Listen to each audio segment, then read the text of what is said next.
సెషన్లో ఏమైనా మాట్లాడితే దయచేసి ఒక సభా సంప్రదాయం లేని ఉంటే దయచేసి అది వారి తరఫున మేము రిక్వెస్ట్ చేస్తున్నాం అధ్యక్ష. మా అందరిది ఒకటే మాట, అవి రికార్డులో ఉంటే మాత్రం తొలగించండి.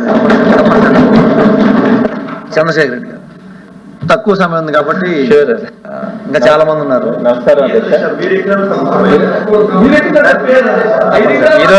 ఈరోజు చాలా సంతోషంగా ఉంది అధ్యక్ష.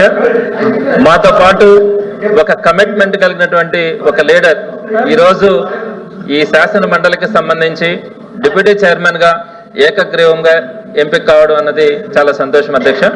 వైఎస్ జగన్మోహన్ రెడ్డి గారు ఎప్పుడు కూడా ఒక కమిట్మెంట్ తో పనిచేసేటువంటి లీడర్స్ కి మనం అవకాశం ఇవ్వాలా, వారి ద్వారా ఈ ప్రజల సమస్యలని కానీ ఈ ప్రజలకు కావాల్సినటువంటి విషయాలన్నింటిలో కూడా మనం పోరాడాలన్న ఆలోచన కలిగినటువంటి వ్యక్తి. మరి ఆయన చెప్పినటువంటి డైరెక్షన్స్ లో అందరం కూడా మిమ్మల్ని డిప్యూటీ చైర్మన్ గా చేసుకోవడం మా అందరి అదృష్టం అని కూడా అంటా ఉన్నాను అధ్యక్ష. అదేవిధంగా ఈ ప్రభుత్వానికి శాసన మండలి అంటే మొదటి నుంచి కూడా ఎందుకో ఒక వివక్ష చూపిస్తా ఉన్నారు అధ్యక్ష.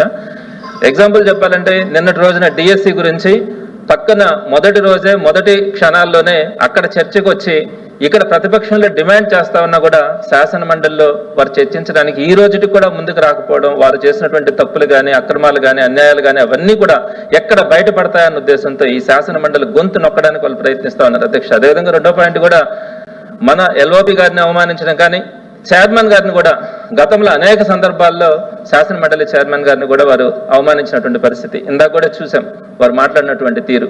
అదేవిధంగా ఇప్పుడు డిప్యూటీ చైర్మన్ గా మీరు ఎంపిక అయిన తర్వాత మిమ్మల్ని గౌరవంగా చూడాల్సినటువంటి బాధ్యత వారి మీద ఉంటే దానికి ముందే మంత్రి గారు చెప్తా ఉన్నారు చైర్మన్ చైర్కి ఉన్నటువంటి విలువ గౌరవం అవన్నీ చెప్తా కరెక్ట్ గా డిప్యూటీ చైర్మన్ గా ఆ చైర్ లో మీరు కూర్చుండేటప్పుడు వాళ్ళందరూ కూడా పారిపోవడం అన్నది ఈ శాసన మండలిని వారు ఎంతవరకు గౌరవిస్తా ఉన్నారు అన్నది చూడాలి. మరి తప్పకుండా కూడా చట్ట సభలంటే గౌరవం లేనటువంటి వీరికి ప్రజలు రాబోయే రోజుల్లో కూడా తప్పకుండా గుణపాఠం చెప్తారు అధ్యక్ష.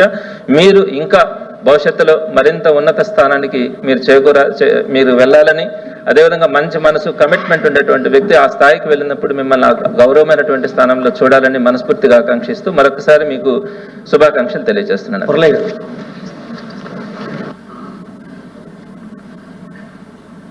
అధ్యక్ష.